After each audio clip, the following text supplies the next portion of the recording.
प्रिय विद्यार्थियों, हिंदी साहित्य BA द्वितीय वर्ष की कक्षा में आपका स्वागत है। जैसा कि आपको विदित है कि जो द्वितीय प्रश्न पत्र है वह हिंदी भाषा एवं साहित्य इतिहास का प्रश्न पत्र है। इससे पूर्व की जो कक्षा है उसमें हमने साहित्य की जो इतिहास है उसकी जो प्रस्तावना है उसको लेकर अपने चर्चा की थी कि साहित्य का इतिहास क्या होता है, साहित्य किस प्रकार से जनता की चित्तवृत्ति का प्रतिबिंब होता है, सामाजिक जो स्थितियाँ होती है उसके परिवर्तन के साथ साहित्य में किस प्रकार से परिवर्तन होता है और उसमें आपस में संबंध क्या है, इन सब को आपस में उनके आपस में तालमेल दिखाना, सामंजस्य दिखाना, यह साहित्य का इतिहास कहलाता है। तो आज हम हिंदी साहित्य के इतिहास की जो लेखन परंपरा है, हिंदी साहित्य के जो इतिहासकार हुए या हिंदी साहित्य इतिहास की जो लेखन परंपरा है उसको लेकर चर्चा करेंगे। तो हिंदी साहित्य के इतिहास की जो सामग्री हमें जो प्राप्त होती है उसमें जो प्रथम नाम आता है वह भक्तमाल और 84 वैष्णवन की वार्ता, 200 वैष्णवन की वार्ता इत्यादि ग्रंथों के अंदर मिलती है। ये वस्तुतः ये जो ग्रंथ है भक्तमाल, 84 वैष्णवन की वार्ता और 200 वैष्णवन की वार्ता, ये वस्तुतः भक्ति काल के अंदर जो भक्त हुए हैं उनका जो जीवन चरित्र है, उनका जो जीवन व्रत है, उनके संकलन मात्र है। इसमें किसी प्रकार के काल विभाजन और नामकरण की चेष्टा नहीं की गई है। यानी भक्ति काल के अंतर्गत उक्त जो ग्रंथ हमें प्राप्त हुए हैं उसमें किसी प्रकार का काल विभाजन एवं नामकरण अपन को देखने को नहीं मिलता है। तो इस प्रकार से आगे जो साहित्य इतिहास के लेखन का जो सर्वप्रथम प्रयास का जो श्रेय है वह फ्रेंच विद्वान गार्सा द तासी, विद्वान का नाम क्या है? गार्सा द तासी, फ्रेंच विद्वान। यानी कहने का आशय ये है कि हिंदी साहित्य के इतिहास का जो लेखन है वह सर्वप्रथम एक फ्रेंच विद्वान के द्वारा किया गया। ये जो ग्रंथ है जिसका नाम है इनके गार्सा द तासी द्वारा जो लिखा गया है उसका नाम है इस्तवार द ला लित्यतुर एंदुई हिंदुस्तानी। फ्रेंच भाषा में गार्सा द तासी ने जो ग्रंथ लिखा है उसका नाम है इस्तवार द ला लित्यतुर एंदुई हिंदुस्तानी। इस ग्रंथ की जो विशेषता है इसमें अंग्रेजी वर्ण क्रम के अनुसार, जिसको अपन कहते हैं अल्फ़ाबेटिकली ABCDEFG, इसके अनुसार अंग्रेजी वर्ण क्रमानुसार हिंदी और उर्दू भाषा के अनेक कवियों का परिचय दिया गया।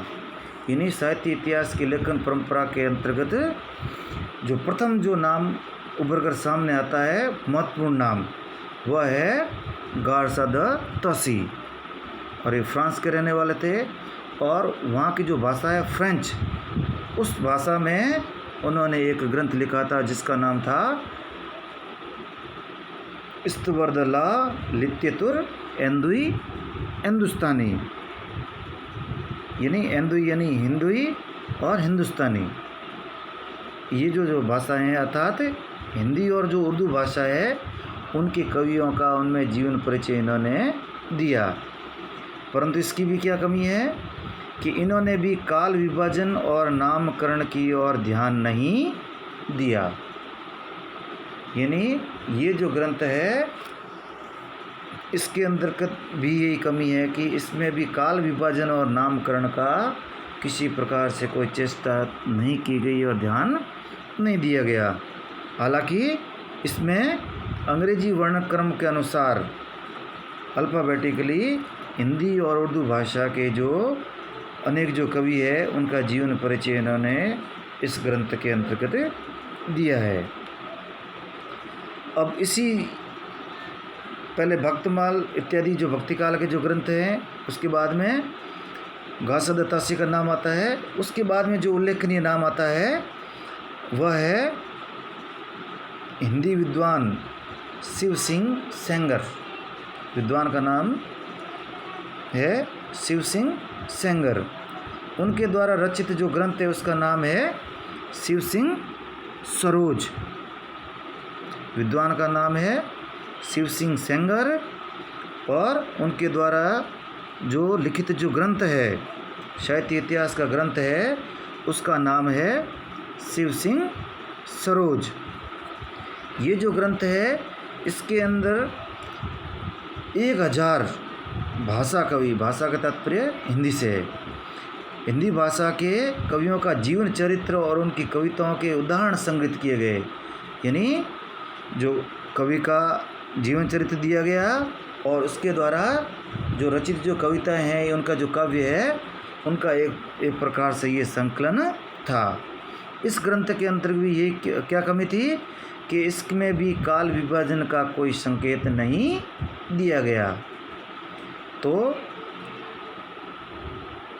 इतिहास लेखन की परंपरा के अंतर्गत प्रथम भक्तमाल इत्यादि जो भक्ति काल के अंदर लिखे गए जो जीवन व्रत संग्रह है, वह दूसरा फ्रेंच भाषा में घासा दत्तासी द्वारा लिखित इस्तवाद ला लित्योत्तर इंदो हिंदुस्तानी, और जो तीसरा जो उल्लेखनीय नाम अपने सामने आता है वह है शिव सिंह सेंगर और उनके द्वारा रचित ग्रंथ का नाम है शिव सिंह सरोज। इन तीनों ग्रंथों के अंतर्गत तीनों जो ग्रंथ है उनके अंदर कमी यही थी कि इन तीनों ग्रंथों में भी किसी प्रकार से काल विभाजन का प्रयास नहीं किया गया। लेकिन यदि हिंदी साहित्य का प्रथम इतिहासकार यदि पूछा जाए या प्रथम इतिहास लेखन का यदि श्रेय किसी को देना है तो वो किसको देंगे? शिव सिंह सरोज को। हिंदी भाषा के अंतर्गत, यानी हिंदी भाषा के अंतर्गत ही उन्होंने हिंदी भाषा के साहित्य के इतिहास के लेखन का प्रथम प्रयास किया है। और हिंदी साहित्य इतिहास लेखन का प्रथम प्रयास है वह, उसका जो श्रेय है वह घासा दत्तासी को दिया जाएगा। ये ग्रंथ है यह फ्रेंच भाषा में, तो फ्रेंच भाषा में घासा दत्तासी ने, और स्वयं हिंदी भाषा में वह है शिव सिंह सरोजकृत शिव सिंह सरोज। तो ये जो तीनों जो ग्रंथ है या ये जो तीनों जो प्रयास है उनके अंदर सभी के अंदर यही कमी है कि यह केवल जो कवियों का या तो इसके अंदर जीवन परिचय है या थोड़ी बहुत उनकी कविता है, जीवन का परिचय, जीवन व्रत है या जीवन चरित्र है, लेकिन उसमें किसी प्रकार का साहित्य इतिहास का जो मूल स्तंभ है, यानी इतिहास है, उसके अंदर जो तिथियाँ महत्वपूर्ण होती है, काल विभाजन महत्वपूर्ण होता है और काल का जो नामकरण होता है वो महत्वपूर्ण होता है, उसका प्रयास उक्त तीनों के अंतर्गत नहीं किया गया है। इस संबंध में सबसे पहला जो प्रयास है वह जॉर्ज ग्रियर्सन को जाता है।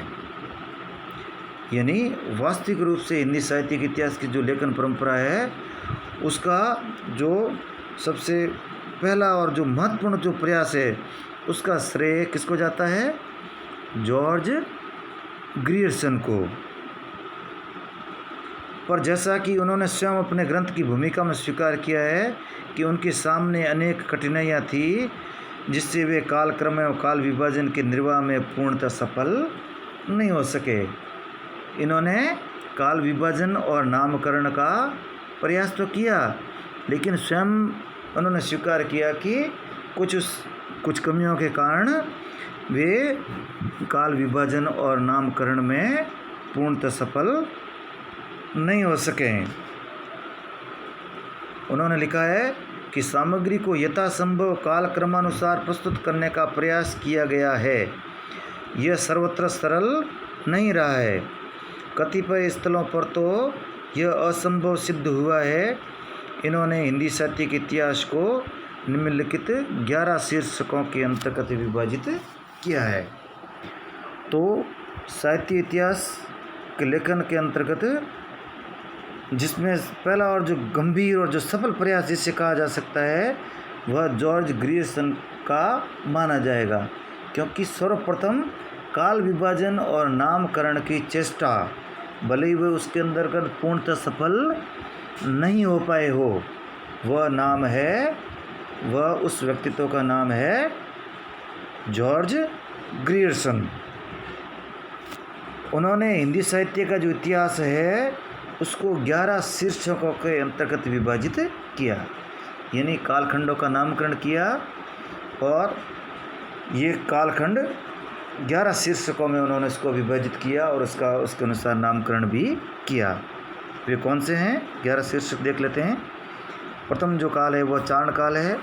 दूसरा 15वीं शती का धार्मिक पुनर्जागरण, झांसी की प्रेम कविता, ब्रज का कृष्ण संप्रदाय, मुगल संप्रदाय, तुलसीदास, रीति काव्य, तुलसीदास के अन्य प्रवृत्ति, 18वीं शताब्दी, कंपनी के शासन में हिंदुस्तान, महारानी विक्टोरिया के शासन में हिंदुस्तान। लेकिन ये जो साहित्य इतिहास का जो प्रयास है यह भी पूर्णतः सफल नहीं माना जा सकता है, क्योंकि इसके अंदर भी कई विसंगतियाँ थी।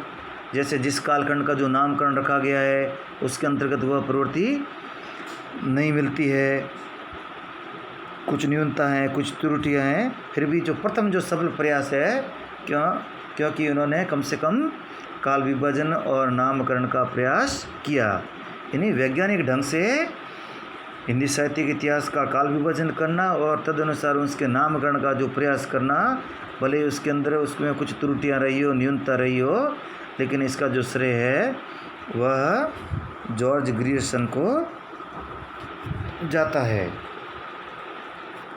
और आगे चलकर जो मिस्र बंधु है, मिस्र बंधु यानी ये 3 भाई थे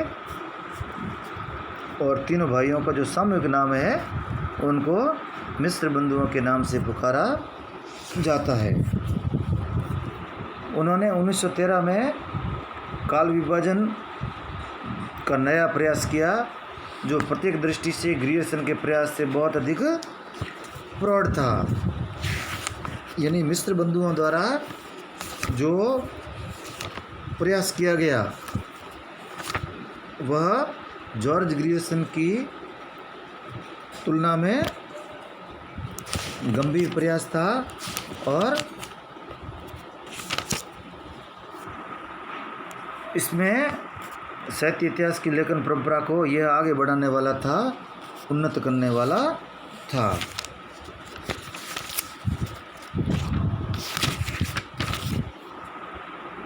इनका भी काल विभाजन देख लेते हैं किस प्रकार से है।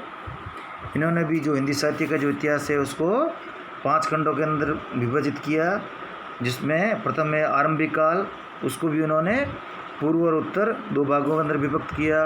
दूसरा माध्यमिक काल, तीसरा अलंकृत काल, चौथा परिवर्तन काल और 5वां वर्तमान काल।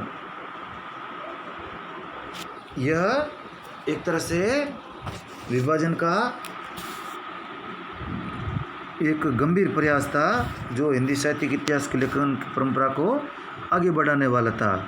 तो मिस्र बंधुओं ने जो प्रयास किया उसके अंदर वे भी पूर्णतः सफल नहीं हो सके, क्योंकि उन्होंने जो नाम रखा आरंभिक काल, माध्यमिक काल, तो ये नाम प्रवृत्तियों को किसी प्रकार से दृष्टिगोचरित नहीं करते हैं, और परिवर्तन काल और वर्तमान काल ये साधारण नाम है।